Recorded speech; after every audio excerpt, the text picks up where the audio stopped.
नमस्कार, वंदे मातरम। मैं हूं श्यामगिरी। आप देख रहे हैं हमारा चैनल मुद्दा भारत का। मुद्दा भारत का यानी मुद्दा आपका। मुद्दा है नर्तकी गौतमी पाटिल का। जी हाँ, गौतमी पाटिल इन दिनों महाराष्ट्र में सुर्खियों में है। अब सुर्खियों में इसलिए है, एक तो कंट्रोवर्सी उनकी डांस को लेके है, दूसरा उनके ऊपर गुना दाखिल हो रहा है। जी हाँ, विदर्भ में एक कार्यक्रम के दौरान यानी गणपति विसर्जन के दौरान उन्होंने कार्यक्रम लिया और कार्यक्रम के ऊपर अवैध रूप से वहाँ पर स्टेज लगाए गए थे, इसलिए गुना दाखिल हुआ है और अलग अलग गुना दाखिल होते ही जा रहे हैं। क्यों ऐसा हो रहा है गौतमी पाटिल के साथ में, इसी पर हम चर्चा करेंगे, इसी पर विश्लेषण करेंगे हमारे सहयोगी अनिल खत्री जी से और जानेंगे कि पूरा मामला क्या है, इसके पीछे बैकग्राउंड में कौन है जो गौतमी पाटिल को नचा रहा है और नाच भी रहा है। सर, मेरी जानकारी के अनुसार गौतमी पाटिल पिछले कई सालों से जी ये उसके प्रोग्राम कर रही है और अचानक से पिछले 2 महीने में जी उसके ऊपर एक तो ये उसके जो कार्यक्रम रहते हैं उसमें उछल कूद होना, बवाल मचना, मारामारी होना, ये होना अभी पिछले 2 महीने में बहुत चालू हो गया जी। तो बहुत उसके कार्यक्रम भी बीच में बंद करने पड़ रहे हैं। दूसरी बात ये है कि सर नर्तकी या कल मेरा फंक्शन किसी ने रखा, व्याख्यान रखा, तो मैं वहाँ जाके तुम्हारा पुलिस कमीशन का ये देखो ये परमिशन दिखाओ, ऐसा नहीं करता हूँ। उन्होंने स्टेज बांधा है मतलब परमिशन लिया, ऐसा मैं टेकन फॉर ग्रांटेड करता हूँ। बिल्कुल। तो वैसे वो भी कार्यक्रम को जब गई है और वहाँ पे अच्छा स्टेज है, लाउड स्पीकर्स है, पब्लिक है, उसके पोस्टर पूरे गाँव में लगे हुए हैं, तो पुलिस को अगर रोकना है उनको तो पहले ही जाके रोकना चाहिए कि कार्यक्रम मत करो, तुमको परमिशन नहीं। बराबर। कार्यक्रम हो जाता है, बाद में उसके ऊपर एफआईआर दाखिल करते हैं। ये गलत है, बिल्कुल गलत है। आप पहले रोको, आप करते रहते हैं, पुलिस का बंदोबस्त में चलता ही है। और दूसरी बात सर, कलाकार ने थोड़ी वहाँ स्टेज बनाया है। हाँ, वहीं पे आने वाला था। संयोजक के ऊपर क्या एफआईआर तो समझ सकता हूँ, उनको गौतमी पाटिल को खींचना है कोर्ट में।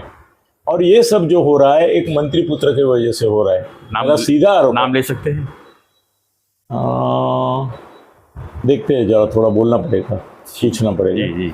और उसमें कैसा है ना कि उसमें गौतमी पाटिल विटनेस होनी चाहिए अपनी कि ये जो कुछ हुआ है गौतमी पाटिल के हर एक प्रोग्राम में पिछले 6-8 महीने से एक मंत्री पुत्र आता था, हर एक प्रोग्राम में आता था। और मंत्री पुत्र बॉडीगार्ड लेके वगैरह ऐसा आता था, बड़ी गाड़ियों का ताफा लेके आता था। संयोजकों पर दबाव तो होता ही है, मंत्री पुत्र है वो फेमस, तो बड़े मंत्री का बड़ा पेट है, तो उसको जगह दी जाती थी। फिर वो वहाँ बैठ के उसकी ओर देखता रहता था और उसको इशारे करता रहता था। तो अभी इशारे तो करने वाले बहुत सारे हजारों लोग रहते, इसलिए उसने ध्यान नहीं, मगर उसके बाद में ध्यान में आया ये हर एक फंक्शन में ये आ रहा है और वो एक गाड़ी का ताफा बॉडी में बॉडीगार्ड वगैरह कर रहे हैं। और एक 4-5 कार्यक्रम के बाद उसने जैसे ही उसका प्रोग्राम ख़त्म हुआ वो स्टेज के ऊपर चढ़ के अंदर गया और सबको बोला बाहर खड़े रहो और उसको बोला मुझे तुमसे शादी करनी है, ये तुम नाच गाना वगैरह बंद करो, मैं मंत्री का बेटा हूँ, मैं तुमसे शादी करना चाहता हूँ। तो वो एक तो घबरा गई क्योंकि उसने सबको बाहर रखा था और अकेला अंदर आया था, तो बहुत घबरा गई। वो बोली पहले दरवाज़ा खोलो, मैं आपसे कोई बात तब तक नहीं करूँगी, दरवाज़ा खोलते नहीं है। नहीं बोले तुमको चॉइस ही नहीं, तुमको मुझसे शादी करनी ही है। तो बोली ऐसा नहीं होगा। सर कौन से पार्टी का वो मंत्री हो सकता है? सर फिर नाम ही बताने को नाम बताइए, पार्टी नाम बता देंगे तो थोड़ा सा हिंट मिल जाएगा। नहीं रुको, कौन सी पार्टी का हो सकता है और कौन सी पार्टी का नहीं हो सकता है वो भी आप जान सकते हैं, मगर थोड़ा समय रखो। मेरा ही स्वभाव ऐसा है कि मैं 2-4 प्रोग्राम के बाद बता भी दूंगा अगर ये मामला कोर्ट में उलझ रहा है। तो वो बाहर आके उसने धमकी दी उसको कि तेरे कार्यक्रम कैसे होते हैं मैं देखता हूँ, तुम्हारे हर एक कार्यक्रम में अभी मैं शोर मचाऊंगा, हर एक कार्यक्रम तुम्हारा मैं फेल करूंगा। हाँ फेल करूंगा, बंद पाडीन मी तुझे कार्यक्रम, कसे तुझे कार्यक्रम होतात तेच बघतो। और तब से ये मामला शुरू होगा कि वो 150 लोगों को गाड़ी में डाल के लेके आता है, वो गोंधल करते हैं, गड़बड़ करते हैं और कार्यक्रम जो है वो आधे में बंद करना पड़ रहा है। और मंत्री का बेटा है करके उसको पुलिस नहीं, वो शांत बैठता है, उसके लोग दंगा करते हैं, वो शांत बैठता है, आता है शांत बैठता है। पुलिस इसलिए एफआईआर दर्ज करती है क्योंकि वो मंत्री का प्रेशर होगा। नहीं, अभी उसने बोला ही है कि इसके ऊपर करो, भले वो संयोजक का जिम्मेदारी है, उसका नहीं है, मगर उसके ऊपर करो करके उसके पीछे एक तो उसके कार्यक्रम उध्वस्त किए जा रहे और उसके ऊपर ये एफआईआर भी दाखिल हो रहे। मेरे को लगता है कि ये कला है उसकी, और महाराष्ट्र में से ये कला की बड़ी पूरी परंपरा है, पुरानी परंपरा है, सांस्कृतिक हमारे देन है। तो मैं मुख्यमंत्री उप मुख्यमंत्री दोनों इनसे रिक्वेस्ट करूंगा कि तीनों को कि भाई ये आप मामला थोड़ा अपने हाथ में ले लीजिए। पुलिस को एक तो बोलो कि गौतमी का कोई अपराध नहीं इसमें जी, कलाकार तो कलाकार है और स्टेज दे दिया तो मतलब आपने परमिशन लिया है। मुझे क्या मालूम आपने लिया है? अभी कोई भी कलाकार है जाके वहां के परमिशन देखेगा और पुलिस को चाहिए कि बाद में एफआईआर क्यों कर रहे मामा, पहले क्यों नहीं रोकते? रोको ना सर, सभी सभाओं में पुलिस है, दिखती है 10-10, 20-20 पुलिस सब जगह फैली हुई दिखती है प्रोटेक्शन के लिए। तो तुम प्रोटेक्शन भी देते हो प्रोग्राम को, प्रोग्राम में हल्ला गुल्ला मचाने भी देते हो, एफआईआर भी दाखिल करते हो और फिर बोलते हो इसको परमिशन नहीं थी। तो सर ये मंत्री पुत्र की दबाव की वजह से पूरा हो रहा है। इसी तरह का मामला हरियाणा में होता था, सपना चौधरी करके एक कलाकार थी, बड़ी गायिका, जितना कंट्रोवर्सी उतना हिट हो गई हो। नहीं कंट्रोवर्सी हिट होना, कंट्रोवर्सी किस लिए? इसका प्रोग्राम होने नहीं दे रहे। अभी जिलाधिकारी जो है उसके प्रोग्राम को परमिशन ही डिनाई कर रहे हैं कि तुम्हारे इसमें गड़बड़ होता है।